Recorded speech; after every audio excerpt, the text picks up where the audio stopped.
thrilled to be here. Thank you so much for this invite. I'm excited to see everyone in the audience, and I'll tell you a little bit about what I do and who I am. I'm actually a writer and a strategist who happens to be the head of innovation at the Office of Information and Communication Technology at the United Nations. No, it's not a but I've spent quite a few years in, I guess, what you would call the global grand challenges, starting with the World Economic Forum in 2011 and working on talent mobility and the future of our workforce. And then going from there to the element of inequalities, especially gender equality, when I started my own firm in 2012. And I just recently, about 5 months ago, started working with the United Nations. And from a global grand challenge perspective, I would say it would be the SDGs. That's really where we spend a lot of our time in the Office of Information and Communication Technology. It's quite long. ICT is easier. But we spend a lot of our time there, and we touch just about all the SDGs. Simply because our goal is to get exponential technologies into the policy-making decisions at the United Nations. So it's a very new unit. It's super exciting, and I think that covers it all. That's great. Thank you. Thank you. Marcela. Great. So Marcela Navarro, Latin and lucky to live in different countries and places, coming from the banking sector, and now moving from entrepreneur, banking sector, value chain, innovative finance, as now to entrepreneur, co-founding with WWFX. So what do we do in WWFX is we are passionate about execution for Exponential. We're passionate about de-risking models to bring power into the ecosystem to make things happen. We're moving from ideation to adoption of technology solutions to make things happen. And we believe that the system of blame is not helping Exponential to happen. Governments are blaming corporates, corporates are blaming government, corporates are blaming innovations, innovations are blaming corporates, and etc. So I think what we want to do is just creating this single end-to-end program where adoption of sustainable innovations at corporate value chains happen, where the system is de-risked as a whole, where the financiers want to be part of a de-risk process, where the corporates want to be part of scaling and doing contracts 5-year of sustainable innovations, where the researchers have the opportunity to have independent, calibrated solutions screened, so with the trade-offs are not damaging the environment, damaging the social element, damaging the economic, so it's scalable. Nice. It's not a philanthropic, it's not an environmental woohoo thing. It's grounded in making money. It's not a kumbaya. It's action for impact.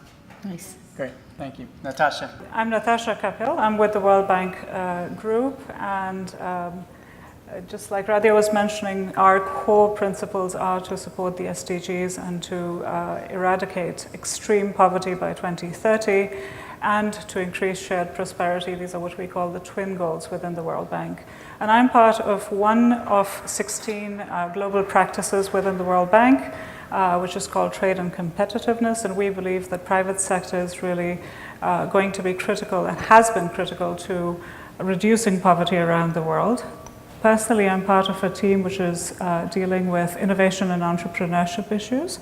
I work specifically on building innovation systems, supporting ecosystems in which startups can happen, young entrepreneurs can take root. We're also part of a team that does beyond the systems. We work in verticals, so we're exploring new technologies and trying to see how entrepreneurs can work in digital technologies, climate technologies. We're working on social entrepreneurship solutions, access to finance, early stage access to finance, and gender issues. So great. So I have to say, it's nice to be the only man on a panel for once. For a change. It's also very nice that actually the 4 of us represent 4 different continents of backgrounds as well, so that's very nice as well. So at Singularity University, we talk a lot about leveraging exponential technologies to solve the world's biggest challenges. What do you see as the possibilities and limitations of that? Who wants to take that first? okay, perhaps I can go first. In working with governments around the world, I think some of the biggest opportunities are the SDGs. So, bringing electricity to the several hundreds of million people that need electricity, water, sanitation, education for all. These are all part of the SDGs and are part of the programs that the World Bank and the UN family basically have subscribed to. So I think these are the opportunities. In the work that I have done building and supporting innovation systems, I find that policies and regulations seem to be some of the biggest challenges to deploy some of the exponential technologies or unleash the ecosystems and the potential of entrepreneurs within them. I have a point on what's the limitation potentially, or what's the opportunity, and probably the big opportunity is there's no scale without procurement. So there's no way we can scale up an innovation without corporates involved and procuring from these innovators. So we need to make as an opportunity to de-risk the process of procuring, de-risk the process of helping corporations to bring innovations into the value chain. Opportunity is when we talk about impact and when we talk about exponential, it's one of our focus areas, and it's not that new ideas are not required, of course, but what I want to bring as an opportunity is the bringing existing technologies that have not been able to scale up, that have not been able to commercialize at scale, to commercialize at scale, so we can bring impact, so we can bring exponential.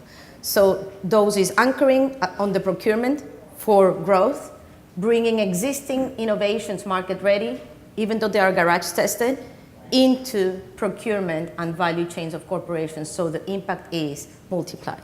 If I could just add to that, I think it's procurement through corporates, but equally procurement by the public sector. Yeah, completely. Procurement both, I agree. Mm-hmm.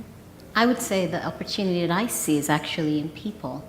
It is inclusion and empowerment, the ability to be able to use technology to have a voice has changed the number of people that are part of solving our global challenges.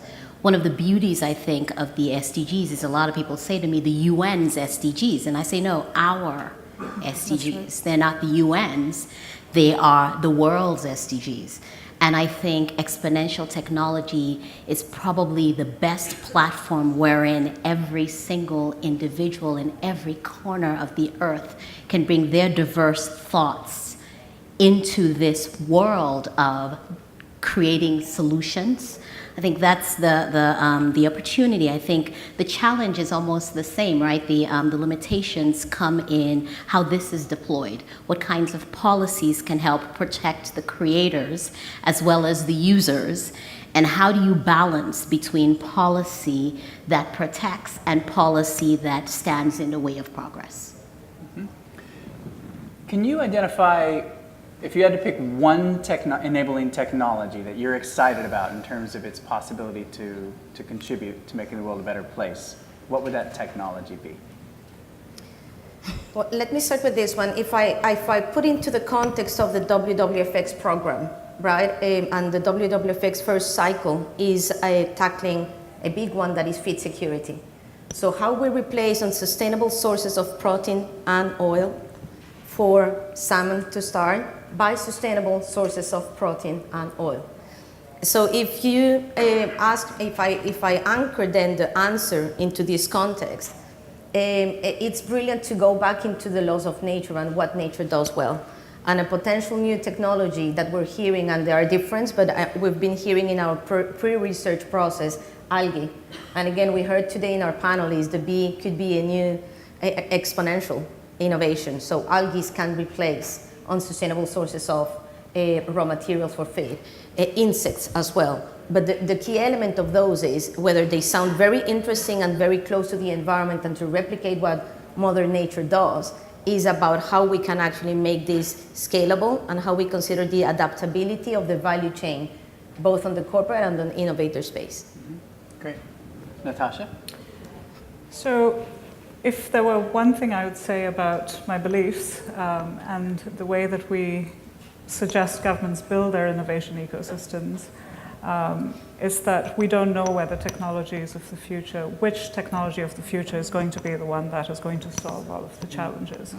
So to some extent, I'm a horizontalist. But that said, if I were to pick perhaps a few verticals that I think are going to be the ones that will be important for us to solve some of the grand challenges, I think digital technology and bringing access to information to people all around the world, especially in the bottom of the pyramid, is going to be absolutely essential to solve some of the education challenges and many other sectoral issues. Personally, one of my recent favorites, if you will, especially having been on the governance panel this morning, is the blockchain technology. I think it holds a lot of promise to bring transparency, democracy, and good governance into the way that governments deliver solutions and the way that communities are able to unleash their potential. Okay, great.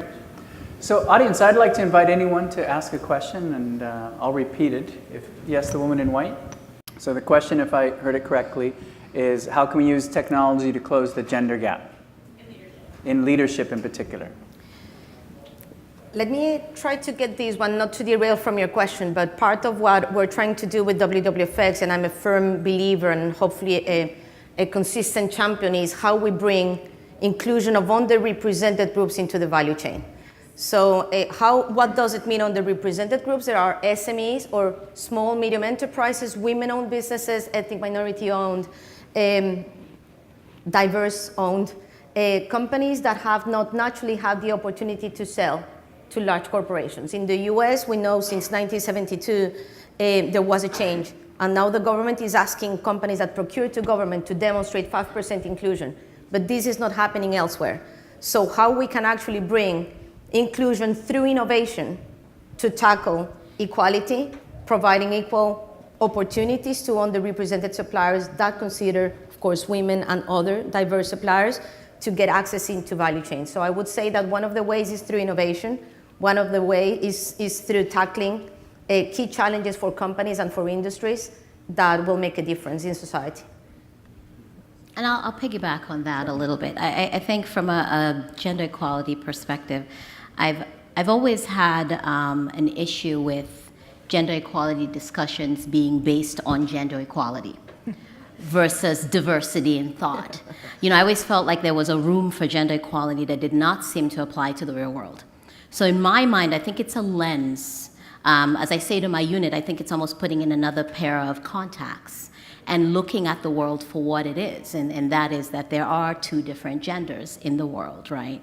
So as we're looking at the SDGs, for example, there is an SDG for gender equality, and in my mind, that SDG is not separate from the others, but a lens through which we view the rest of the SDGs, so that when we are talking anything from design in technology to actually deploying technology, I think there are, in my mind, three lenses that we should always be looking at. The gender equality one, which I think is SDG 5, the eradication of inequalities, and finally the peace and justice. And I feel like those elements are applicable across the board. And gender equality, of course, being a woman, is something that's near and dear to heart. So that's really interesting, because I had for a very long time, I held a very similar perspective as you did, Radia.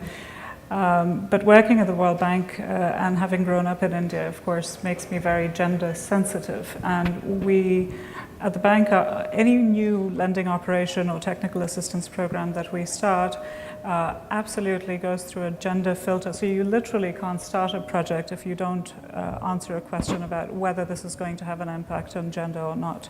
You may say no, but you're at least forced to think about it.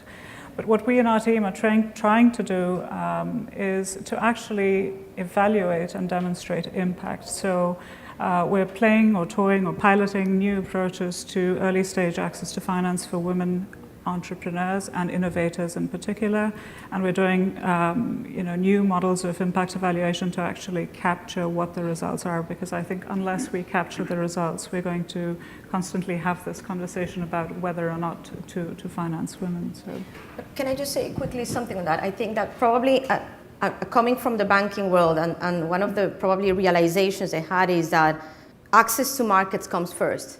I think the big thing is and we're seeing in the Goldman Sachs 10,000 Women program, we're seeing I'm part of the UK government initiative to empower women in the UK as well. And I think we need to, again, potentially stop with banks do not lend, investors do not invest.